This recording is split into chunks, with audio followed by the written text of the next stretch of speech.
Let's go.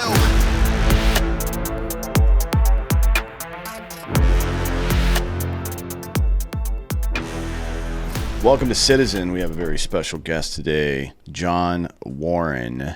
You are the author of, I lost it, Lead Like a Marine, Run Towards a Challenge, Assemble Your Fire Team, and Win Your Next Battle. And that comes out yesterday, so that's good. Good timing. Yeah, it's perfect timing. Before we get into the book and everything like that, tell me about your upbringing and your service in the military, how you got there, why you decided to join, all that stuff. Yeah, I grew up a very normal life in South Carolina, Greenville, South Carolina, in the upstate. Very patriotic family. Both my grandfather served in World War II in the Pacific. Spent Sunday afternoons watching, war movie reruns on TBS and TNT, and played a lot of basketball, and was recruited for all the military academies, and ironically told them all no, I wasn't interested in going into the military. And then went to school, and 9/11 happened, and that's when I really felt called to go into the Marine Corps, wanted infantry, and got that. And you enlisted? I went OCS, Okay. so I came to an officer, a green lieutenant that knew nothing, who was supposed to lead a platoon of Marines who just got back from Fallujah. Yeah, that's always been kind of an interesting dynamic in the military to me. I don't really understand the way that we do that, frankly. It's definitely interesting. I think the lieutenants that keep their mouths shut the longest end up doing the best. Yeah, they definitely do. Yeah, I would agree with that. As a sergeant myself, I would agree with that. It's funny. I didn't know you were from. I'm also from Greenville. Where did you go to high school? Wade Hampton. I went to Wren, and then I transferred to Malden when my family moved later on. But yeah, You're a Maverick. yeah. The ugliest uniforms, like brown and orange, were the colors there. It's ridiculous. Hey, now you're in Austin and you got the same colors at Texas. Yeah, I know. It's the worst. It's just the worst. It follows me everywhere I go. So you're a platoon leader, I guess, or do you guys call it platoon commander in the Marine Corps? I don't know. In the Marines, we're commanders. Okay, that's You got to follow the Navy. yeah, fair enough. And what year did you join?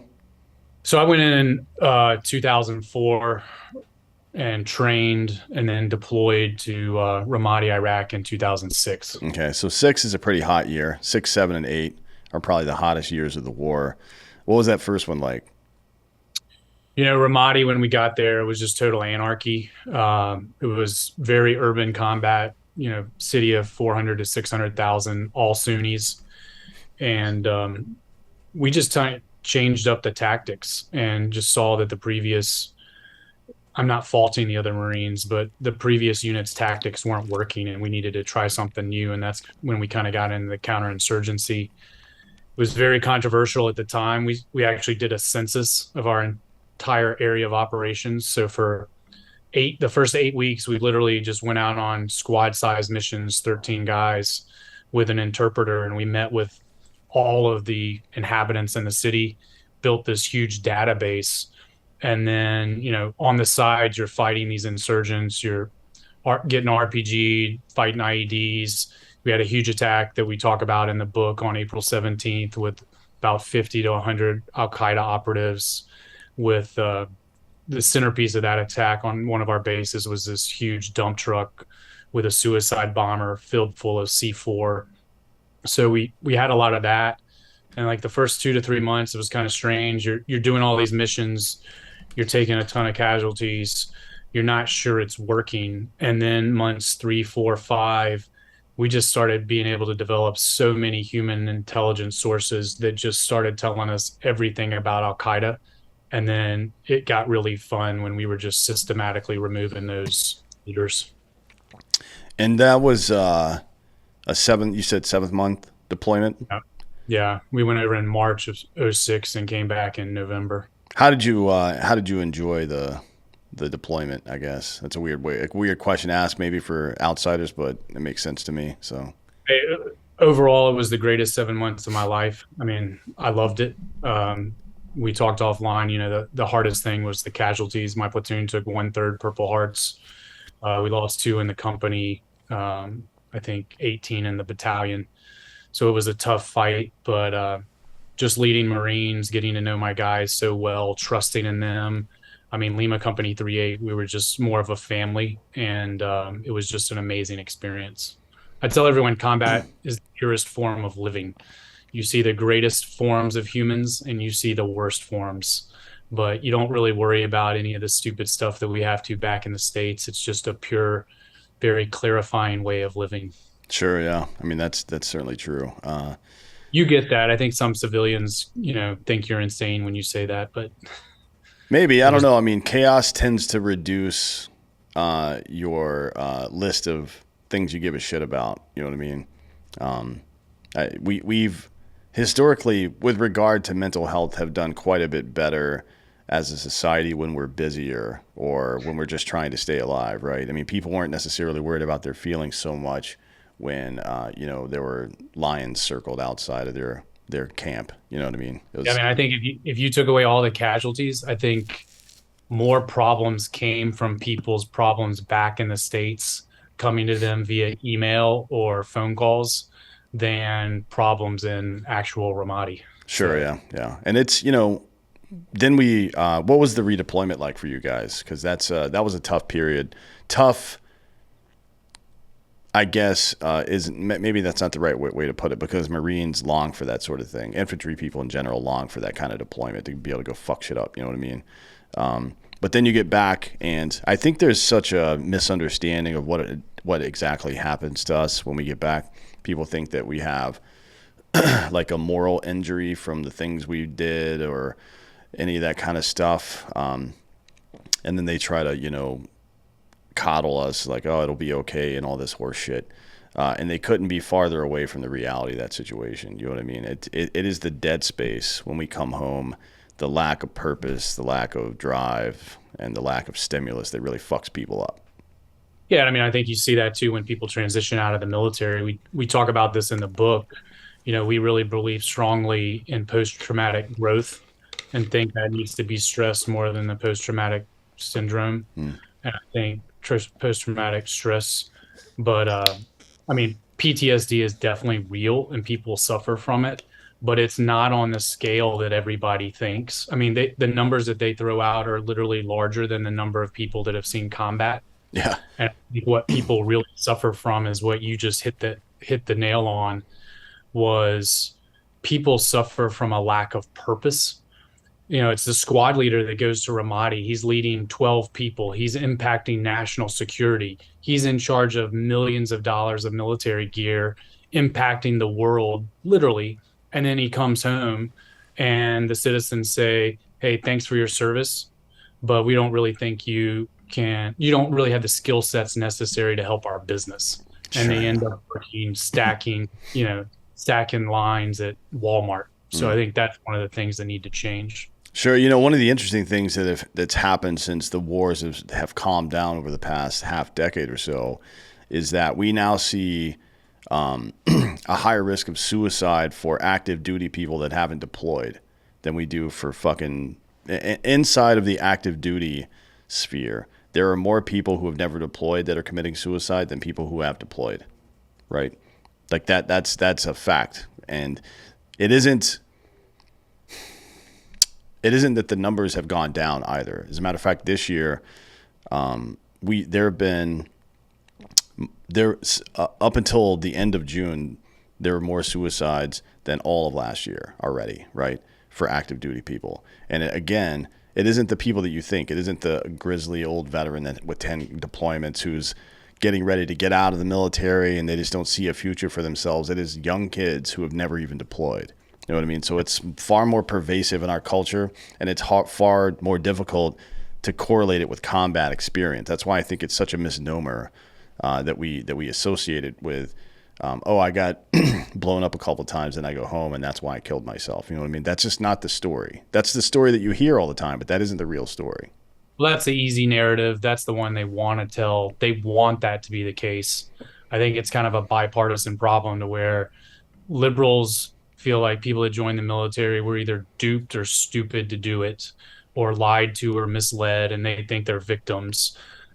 some on the other side, they're super appreciative of military vets. So they want to provide extra stuff for them. But giving them meds or giving them $20,000 a year for no job, that doesn't help people. So what veterans need are opportunities for solid careers, not handouts. Yeah, it is. um, we are defined by our purpose and our biological programming more than anything else. Regardless of what our present dopamine culture would have you believe with the quick hits and stuff like that, like, oh, this pill will help or this fucking session will help or whatever. We need to struggle. It's in our DNA to struggle, right? That's why, you know, in those moments of chaos, we feel so, and it is a weird juxtaposition, but we feel so alive and powerful and mentally fit during the worst periods, and it isn't until after that we start to struggle. And then when we get too comfortable, obviously, especially people who have been exposed to that kind of extreme purpose, we feel useless, you know. And there's no worse feeling, in my opinion, than feeling useless, especially if you're a man. I think feeling useless as a man, not feeling like you have some purpose to provide and protect for some group, whether it's your community or your family, that's probably the worst thing. And then you juxtapose our feelings of uselessness and hopelessness with our relative comfort, and that's where the imposter syndrome or the self hatred really starts. We really, like, I've seen this in so many dudes. I've seen it myself, where we really genuinely start to hate ourselves because we know we don't deserve the comfort we have right now. Quote, we know. I mean, we do deserve it because we worked hard for it, but you're in a relatively comfortable situation and you still feel useless. That's not a good, that makes it way worse, you know? So when we coddle ourselves to recover, and when we're coddled by others to recover with all this self-care fucking bullshit that people talk about these days, in reality, what actually repairs this is going back to purpose, right? That's what gives you life again, I guess. And purpose for most people means serving others, not ourselves. You know what I mean? It's why I like to say a lot. If That, you, that's exactly why the vast majority, I'm convinced, the vast majority of vets go into the military, right? mm, It's not for the money. It's not to see the world. I mean, it's to have a positive impact on our country and our citizens and protect them. And then they come out and they don't have it, like you said. yeah, and it's, you know, that's the worst thing for somebody whose life in general, but then the most extreme part of their life and the part that had probably did the most for them, but also did the most damage to them, was wrapped up in this purpose, and now that purpose is gone. Right? I mean, you see it on a micro level when somebody who's spent the last 20 years playing baseball retires and they get up on stage and cry about their retirement, stuff like that. It's because they know that their identity is getting ready to change. And that's a tough thing to do at 40 years old or however old you are at that time. It's a tough thing to do at any age. But when your life has been defined by service and extreme purpose like that, that is, there's no pill that's going to solve that problem. There's no amount of money that's going to solve that problem. There's no therapy session that's going to solve that problem. The only thing that will solve that problem is to find that person purpose again. That's the only thing that will work. And for me, I mean, I found that through business. Mm, I tried to interview, tried to get a lot of jobs, and faced what a lot of veterans face, which is, hey, we appreciate your service, but we're not going to hire you. You have no experience in this industry, which I think is crazy, right? I mean, think about how would the Army or Marines do if they hired people based on combat experience? No one has that before you go in, mm, right? So I just started my own company. First one I brought on board and convinced to come with me was my company gunnery sergeant, who was a retired master sergeant with 9 deployments, 5 combat, went in for the Gulf War One and came out, a little after I did. And we built the company together. We hired a ton of vets, and we hired people based on their core values, not their experience in the industry. And we grew that to a multi-billion-dollar mortgage originator.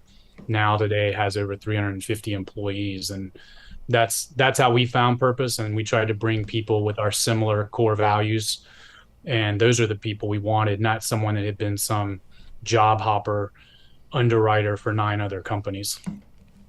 And what was that? Explain that process, because a lot of people, I think there is an entrepreneurial spirit in the veteran community, and there's been a lot of great examples of it over the years. Some big, some small, and we are in an economy now where you can do you don't have to settle for a 9 to 5 cubicle job anymore. You may have to hunker down there for a while and pool some resources and shit, but you don't have to settle for things like that anymore. There's a lot I out there you just can do. I think the opportunities for veterans is so vast. I believe in entrepreneurism so much. I think vets are naturally inclined for that.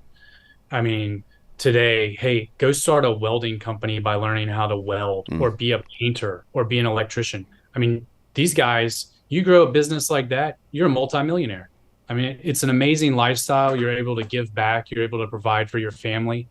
I mean, it's just, there's so many opportunities out there for people. I found it in finance, and that was mainly because my background, I had flipped a couple real estate investment properties prior to going into the Marine Corps. And real estate, that was kind of the industry I knew outside of combat. And what steps did you take? I mean, so let's backtrack a little bit. You get out of the military, what year? I got out in '08, June of '08, active duty. And then I got married in '09, and really was looking for opportunities after working with my brother's startup for just a little bit.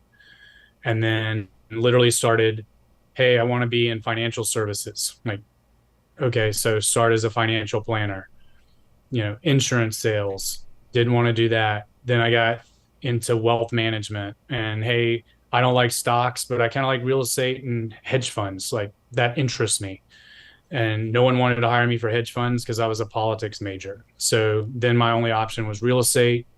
I got amazing advice. I did this interview with Gerber Taylor. It's in the book. I met with Gerber Taylor. It's a huge alternative asset investment fund um, in Memphis. I interviewed, they're all former military guys. They all tell me at the end of the meeting, hey, go back and get your MBA. We'll hire you immediately, and you can come do a summer internship. And then one of the guys held me back, Bill Ryan. He goes, I want to talk to you offline. He was a former SEAL. And he said, hey, you need to go run towards real estate, and you need to go find something to do and make money in that industry, because the market has just collapsed because of the financial Mm. crisis. And he literally told me most of the people in that industry are stupid. And he said, you will have unbelievable opportunity to ride the wave up and bypass all of these people. And that's what I did. So, my wife, I tell everyone, she was my first angel investor because she was working at an insurance company in Atlanta, and she was the only income we had coming in. And I spent half of my time networking and meeting with certain developers, real estate investors, lenders, and then half of my time like strategizing, hey, if I had money, what would I do? And I saw a real opportunity to provide lending to real estate investors, because banks had gotten regulated out of that due to Dodd-Frank. Mm. And that was 20% of all the homes sold in America on average each year. It was a huge market. And I just went door to door pretty much raising capital. Started out at $50,000 clips. I remember taking my wife to an Italian restaurant in Atlanta, Preachy, to celebrate that I raised $100,000, because hey, that could be potentially two loans, Mm. right? And that was going to be two origination fees. And fast forward, 8 years later, we had exceeded over $1 billion in originations. So we just started small, and we made sure the loans that we originated were high quality performing loans. And we tried to provide the best customer service possible. And that's why I trusted so much in my company gunnery sergeant, John Thompson, who's the co-author of the book. He ran operations for me, and it ran like a Marine infantry unit. And we got the best service. Our loans performed, and we just kept scaling and bringing on people that we wanted to work with.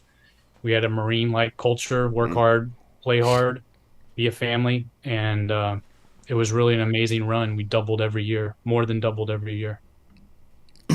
And once you get into a position where you have some kind of, so you started the business with your gunnery sergeant, or he came in later? I started it by myself because, I didn't have any capital. Mm. I had no way to pay him.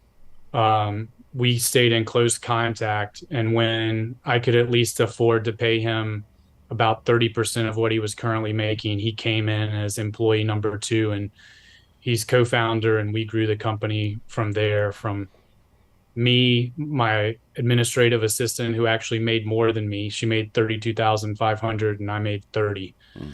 And we grew it from there and just kept adding people and scaling it and growing geographic area. We started lending in Atlanta, and about 4 years later, we started getting into institutional funds, hedge funds who wanted to just give us as much money as we could originate. And before long, we were 44 states originating billions of dollars. And it was just an amazing run with incredible people. And what do you do once you realize that the business is going to be successful? Managing or building manageable growth is a really, that's a thing that's tough for a lot of people. Like, they have a good idea, and to get to 1 million in revenue is relatively, if you have a good idea, it's relatively easy, unless you fuck up. Getting from 1 to 15 million, that's the trick, right? That's how you know you've got a business that's going to last for a while. So what's that like in the early part? Once you realize it's going to start being successful, what decisions did you start making there? So I think the main thing that I've seen, we made a conscious effort from the beginning. We want to scale this thing. We want it to be big. And to do it, you've got to keep things simple and scalable, to where we came up with systems to where if we originated a loan in Greenville, South Carolina, it was the exact same process and systems to originate a loan in Austin, Texas, or Seattle, Washington. And we kept everything centrally located in Greenville except for our sales team. And that's how we grew it. And so we wanted to scale one.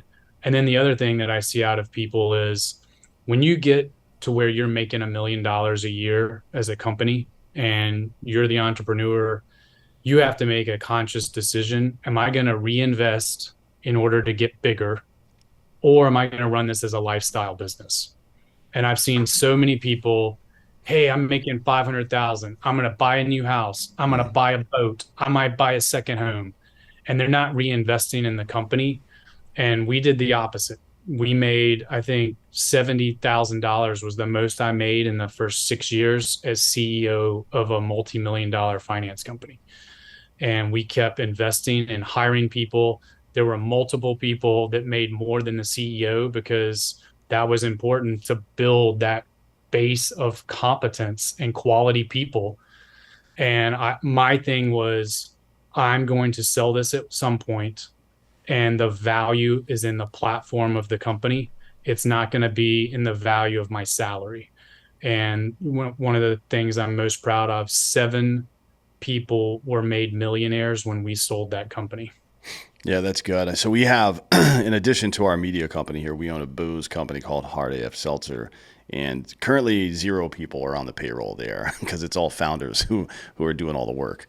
And we plan on keeping it. Actually, the first hires we will make are a full-time operations person and a CEO, and that'll happen sometime this fall or the spring. But yeah, that's you have to decide. And look, it's not, one way is not right and the other way is not wrong. If you want it to be a lifestyle thing for you, then I think that's a bit myopic, probably, just because that well is going to run dry at some point, probably. And you don't know. I mean, it's not very insulated either. And things can go wrong. I mean, if you were in real estate in 2006, thought you were doing pretty well, a couple years later, maybe not, right? So, I tell everyone, you cannot overcome a horrific market. If I'd come out of the Marine Corps in 2006, I could have potentially seen the same opportunity, done the exact same thing, and would have been crushed in '08. And it would not be due to anything that I did. It was just a market causation. so how do you, as somebody who's not taking the capital immediately, and you're I guess for lack of a better phrase hedging for the future, and putting all your eggs in the acquisition basket more or less. Is there a way, I guess, to mitigate the risk of that, because it is a risk, because if the industry dries up or something like that happens, you're kind of fucked at that point. Yeah, I mean, I think I tell everyone there are different phases to being a successful entrepreneur. At least for me, the initial phase, so many times I'm sure you get this. Oh, we really appreciate how much of a risk taker you were.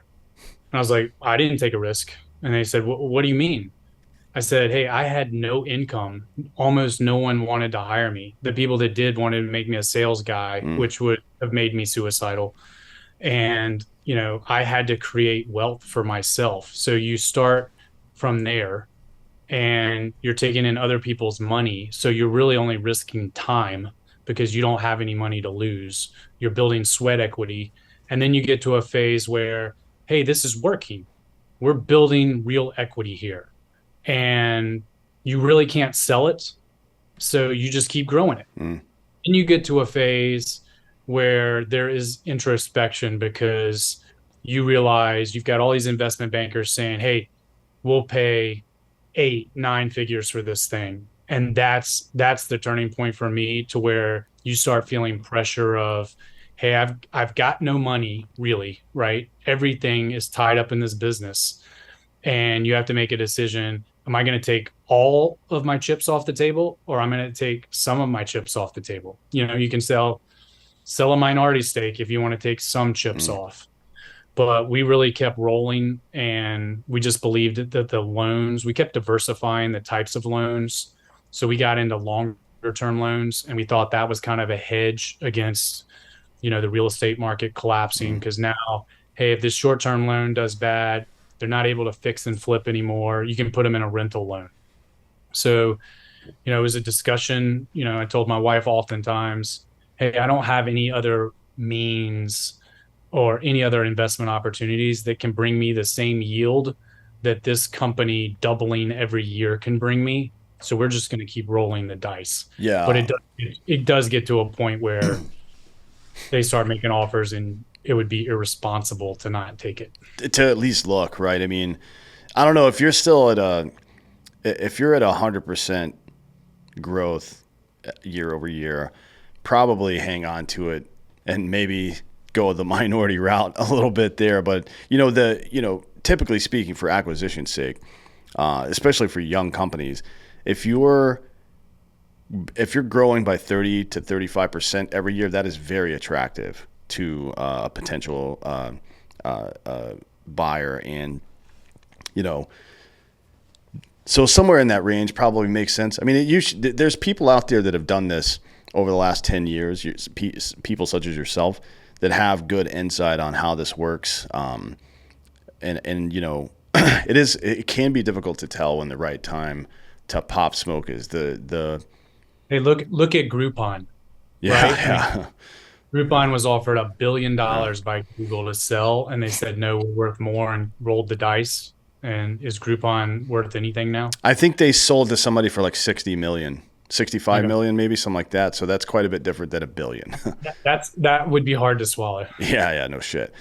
Certainly hard to swallow, and it can be difficult to tell when the right time is. I would tell you, or I would say, understand your growth trajectory. If you're doubling every year, I don't know that I would sell at that point. I mean, it's the growth rate is too high. If it's to an insane amount and you just want to get out of it, I guess. But the other part of that is I wouldn't recommend, especially if you're not approaching retirement age and you're a man, because as we've discussed so far on the show, we just pathologically define ourselves with purpose and having something to do.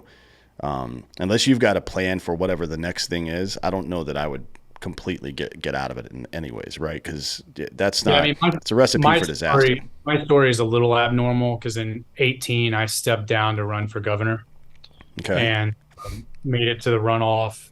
Was up 10 points the night before the election final, and Trump came down and endorsed the other person who had endorsed him for the president, and I lost by 3 points. So I had stepped down as CEO when I ran, and I'd come back as majority owner, but chairman. Hmm. And I was just kind of in a position to where I have all my eggs tied up in this one company. I believe in the company, but I'm not day to day anymore. Hmm. And I felt like for me, that was a great transition period to sell. Yeah, I mean, if you've got something else to do, and now that you're in the position you're in, what is it that interests you now? I mean, for me, it's always been kind of developing other people is something, and I think that's probably just being a dude, but also having been in the military, being a fucking leader. It just comes kind of like that's something that we seek out, I think. And how does that work for you? Yeah, I mean, I love to do that. I mean, I love to help transitioning Marines find jobs and career opportunities. I don't like to make them victims, which a lot of Mm. organizations feel strongly that's their purpose in, helping our veterans is make them victims. But I also am heavily involved in politics still and getting quality people elected with the right core values. I think our country is at a huge deficit of leadership across the board. It's sickening to me. They serve themselves, they eat first, they don't eat last. And I want to change that. And then, we wrote the book. And one of the reasons we wrote the book was we thought we had a formula and a set of core values that I think can really impact everyone that reads the book. And so for the past 2 years, we spent a lot of time writing the book. And tell me about the book. Um, what for what purpose did you write it? I guess is it I think it was two yeah. purposes. One, mine and Top's wives, they both want us to write down all our combat stories for our kids. And the bigger reason why we chose the book form was we really thought we had a unique story. I think it's really cool that a Irish Catholic New York enlisted 22-year master sergeant teams with a Southern Baptist South Carolinian officer to build a finance company after serving together in Ramadi. I've never heard that story before. And I think, in our country right now, we're so polarized. Everyone stresses our differences, and the thing that unites the Marines, the 82nd Mm. Airborne, me and Top, right? It's our core values. And we had a formula for success that translated from the battlefield to business. And I think it translates to everyday lives. And that's why we wrote the book. We really did it to help people. Mm. Yeah, it is an interesting story. Like I know a lot of people who have come together to do business stuff um, after the fact, I guess, but not people. It's rare that it's people that actually served in the same units together. You know what I mean? I happen so at Black Rifle, Jared was my JTAC, JT was my JTAC. So he and I actually did war together for a while. But the other founders of Black Rifle met up later, right? So they just met up after their service mostly. And I don't know that I've heard of a big company where it's people that were in the same unit at the same time, like in the same platoon or company or something like that. That's definitely Yeah. an original story for sure.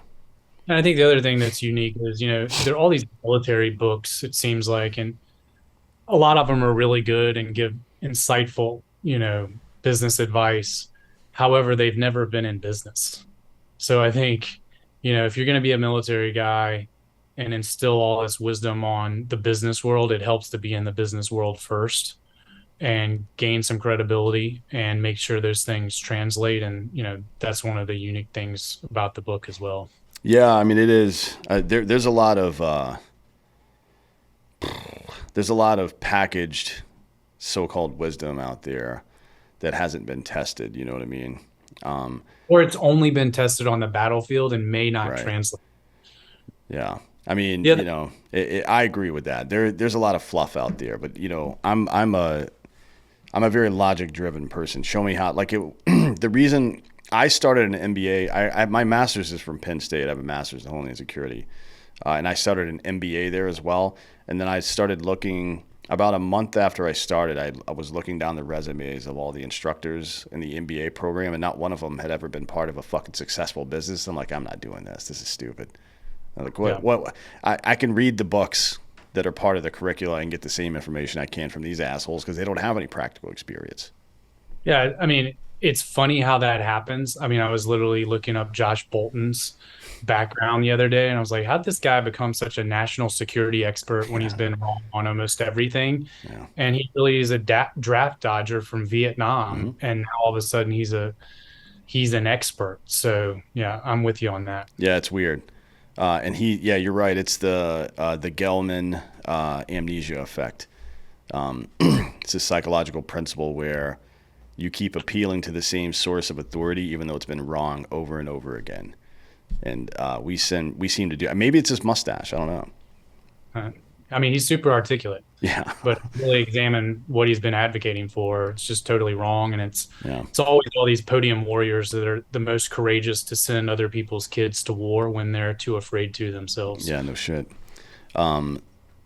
So we're having, I guess, the amount of people who are getting out of the military who are combat veterans has slowed down quite a bit. It used to be something like 35,000 a month were leaving military service. And it's less now because there's not a whole lot of wars going on. Well, it's also not in a drawdown process. I Yeah, mean, when I left the Marine Corps was 202,000 active duty, and now the Marine Corps is down to 177,000. yeah, So, we've shrunk all of the services, I think too much, but we've definitely shrunk. So there are not as many people coming out. But then we also have a huge shortage of people joining. I mean, mm, the Marine Corps was the only branch of service that made the recruiting targets last year. And that was because they pulled a lot of people up. So it'll be interesting to see if they can make it this year. But I mean, it's a national security crisis when you only got 75% of Army recruits, going into service and you're missing 25%. I mean, yeah, that's yeah. serious, serious problem. It is a serious problem, but and I listen to these people talking about it, these talking heads, even the people who are in charge of this stuff, recruiting command, the brass in the military, the Joint Chiefs and stuff, kind of pining about the recruitment crisis. And I'm not hearing any solutions that make any sense, frankly. Like it's becoming more inclusive. Like, no, this is war. It's not a fucking. This isn't. Certainly, the military is a subset, or I guess let's what's a good word for that? It is representative of the public to some degree, right? But it is supposed to be the best of the public and not the most representative of the public, right? Like there's you don't I get extra tell points in people, war for being diverse. I tell people, yeah, that the purpose of the military is to win wars and battles. It is not to be a social experiment for woke ideology. Yeah, And, if you want to improve the recruitment, start flying the flag over Iwo Jima and mm, showing that in posters rather than getting into all of the transsexual, you know, stuff. That is not what the military's purpose is. yeah. Go tell people how you're going to be great, how you're there to serve the United States and the citizens and protect our country, and people will want to join.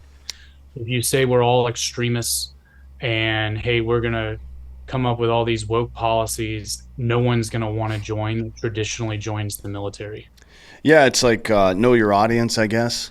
Like the people that The you're trying. military, I think what's happening in the military is that they've hired the Bud Light marketing team, Yeah, and they're making the same mistakes that Bud Light's doing. So yeah, it's really fucking stupid. I mean, like there's a specific kind of person that you want to join the military. Somebody who is ambitious, somebody who is naturally aggressive, but coherent and intelligent enough that their aggression can be honed and tapped for the right reason. You know what I mean? And yeah, generally speaking, that kind of person comes from a particular part of the culture, and it is a very patriotic part of the culture, right? Because then you have to add in the fact that they're willing to sacrifice themselves for somebody else from time to time, and that somebody else might be the broader American community and not just an individual. and I think the other thing that always made the military so special. I mean, I experienced this in the Marine Corps. The Marine Corps has so much diversity. It's amazing. Mm, I mean, really has unbelievable diversity. But the Marine Corps stresses the shared core values, not the differences. We used to always be united as a country because we were all Americans. And hey, we were first and foremost Americans. In the Marine Corps, we were first and foremost Marines, regardless of our race, sexual orientation, sex, whatever. And now they're getting away from that and they're stressing, hey, you're all different. You don't share anything in common. However, we're going to be part of this organization together. And that's just, people don't want to be a part of an organization that has no shared values. Well, what would you say are the shared values right now? Because I'm not sure that we agree on that. I'm not sure there are shared values Well, I between. think the people that traditionally go into the military, they love their country, they want to serve others, and they're team players, and they have a chip on their shoulder and they want to prove something. They want to see how tough they are, and they have grit and determination to keep going when times are tough. Those are the people we want in our military, not the people that Bud Light's advertising for. I really do worry about if there is some new armed conflict, what that's going to look like, to be honest. Because, I mentioned it before, but we have record numbers of active duty suicides in a time when actual, like real combat deployments to hot zones, people still get deployed to do, green on blue training and or blue on green training and security force stuff and things like that. And obviously, Marine Corps are on Muse and shit. But it isn't like it was in the middle 2000s.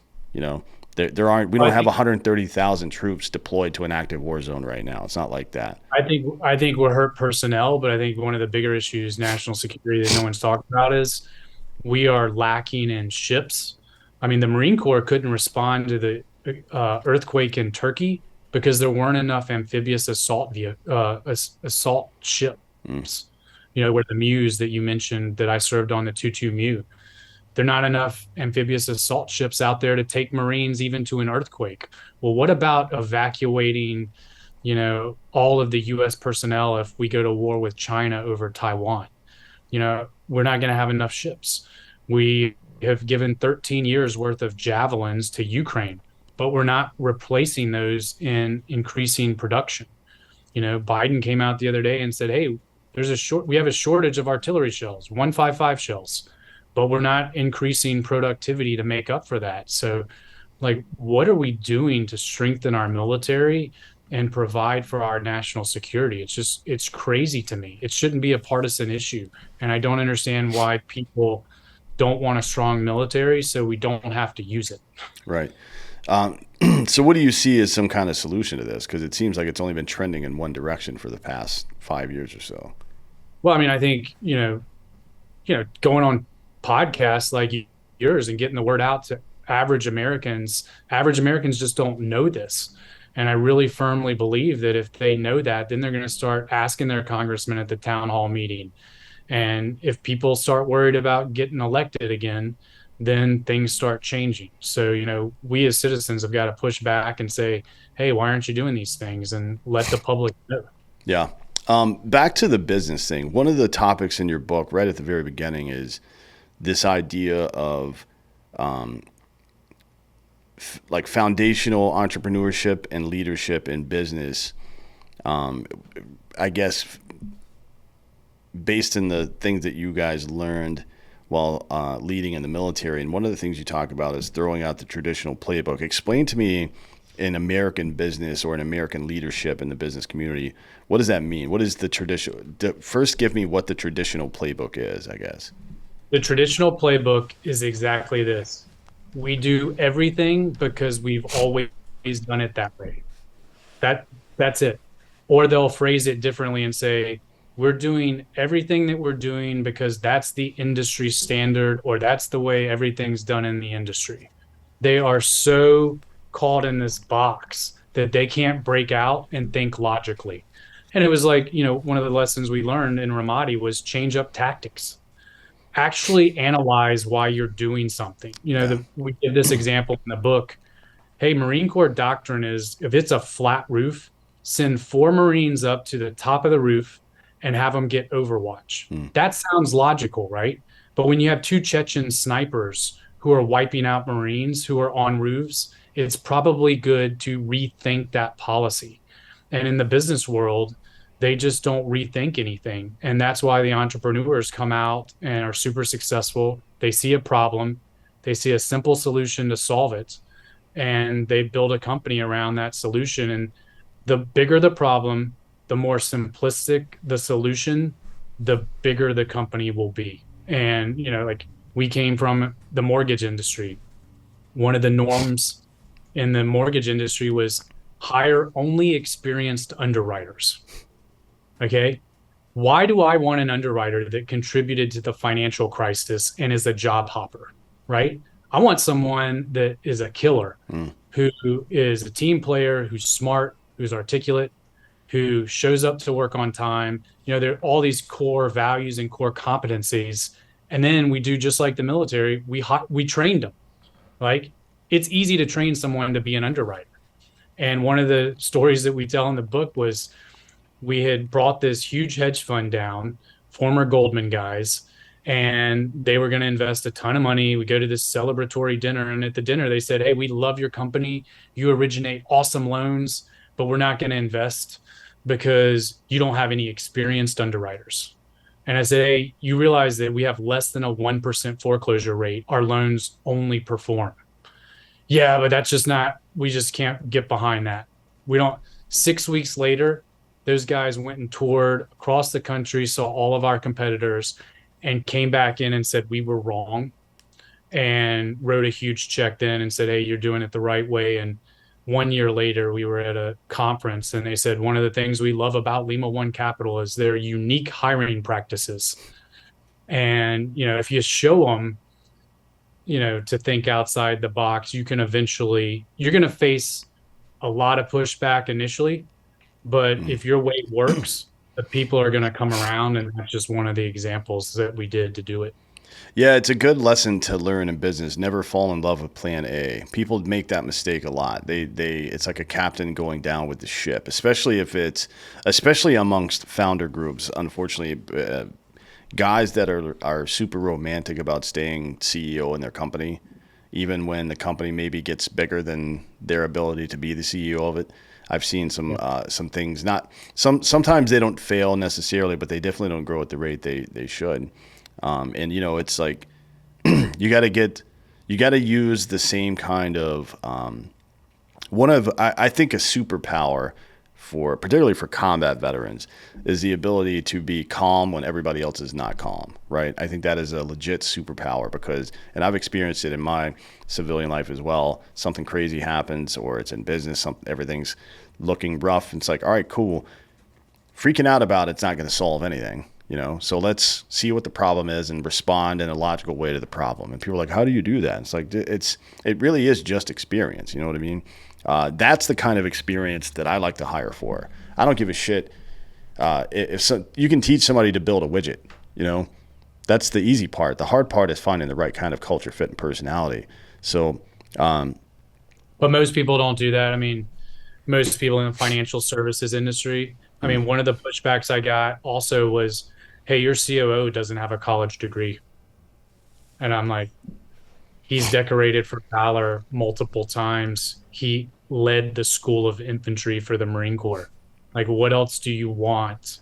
Oh, he didn't go to a 4-year college, so he's not qualified to run. Well, it just looks bad. And, there again, it's like, well, we don't really care what it looks like. We just care about performance. And I think all of these companies would open up a much bigger world of applicants if they hired people based on what you talked about and what we talk about as core values and the right experiences, mm. not necessarily the right degrees and industry experience. Yeah, and that's what you kind of briefly mentioned it before, but that is what market disruption really looks like. A lot of the bigger companies tried to get in on the trend of market disrupt. If I hear the word disrupt in terms of business one more time, I'm going to fucking stab somebody. But it is that is the true market disruption. It's like you look around, it's like, all right, this plan's not working. We're going to try something else. And yeah, you've got the temerity to try it. I guess it's a risk to some degree, but you made the point before when there's no opportunity, going out and looking for opportunity is not a risk. That's not, you're not risking anything because you don't have anything. You know what I mean? Yeah, exactly. And then the ability to surround yourself, like the pressure in chaos and being able to perform calmly in that environment is one person being able to do it is nice, but multiple people being able to handle that, being able to sit in a boardroom or in your fucking C-suite and have reasonable conversations with people when shit's going rough or when there's a big challenge ahead or something like that is invaluable. I've been in military units where the leader was overreactive, and with one good guy, one bad guy. Sometimes I've had them with both good guys. It's a marked difference when everybody's kind of on that same page. I just remember multiple times where something had gone wrong, a loan wasn't performing, there was an issue with whatever, and John Thompson, my co-author, would just say, "Hey, calm down. You're not getting shot at, you're not getting blown up, and no one's bleeding out. Take a deep breath." And I think, that's one of the great lessons from combat. And that's why I believe so much in post-traumatic growth rather than PTSD. Yeah. Yeah. One of the, excuse me, one of the things you hit early in the book is leadership when the shooting stops, right? It's like, and there's a couple of things. One is what you just mentioned there, but it's also, when we go through a period of stress like that and then we come out victorious, there is, I do believe what Ray Dalio says about celebrating victories. You should definitely enjoy the work you're doing and take the time to be like, hey, we did a good job. But, resting on your laurels, the market's just too dynamic for that. And I don't mean just the finance market. All markets these days are just, they pivot so quickly. You don't have time to sit around and fall in love with your own success. It's you have to keep moving. Celebrate for a couple days, move on, try to get past the next plateau and keep climbing. And take another, find the next challenge or the next risk, I guess. It's funny how all of these business principles are parallel to, the way that you should live your life. You know what I mean? It's like, it's not dissimilar strategically. When you've gone through, I remember when I was getting out of the military, I just wanted to rest for a while. And to some degree that makes sense, but I definitely fell into the same trap that a lot of dudes did, which is I rested for too long and then I had to re-find myself again. If I were able to do it again, I definitely would have found something to occupy my time in a more not risk-driven, but definitely goal-driven way than I did. Instead of just like, all right, I'm going to take some time and go to school and figure some shit out. I should have just fucking jumped headlong into something, to be honest. Yeah, I mean, it's a challenge I have every day now. It was a challenge since I sold the company. It's like, hey, what do I want to invest my time in? And, on one side, I joined too many boards trying to have impact. I did too many different things that, although are worthy causes, they're not my passions. And I think, it's a struggle still, but, I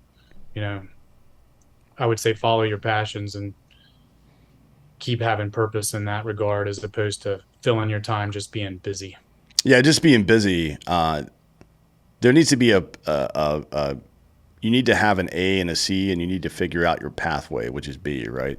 But if you just have A and B, like I know what I like and I know where I want to go, or I know how I want to do it, that's not a full plan, right? Like there has to be a desired end state, I guess, as we say in the military. What is our desired end state from this operation?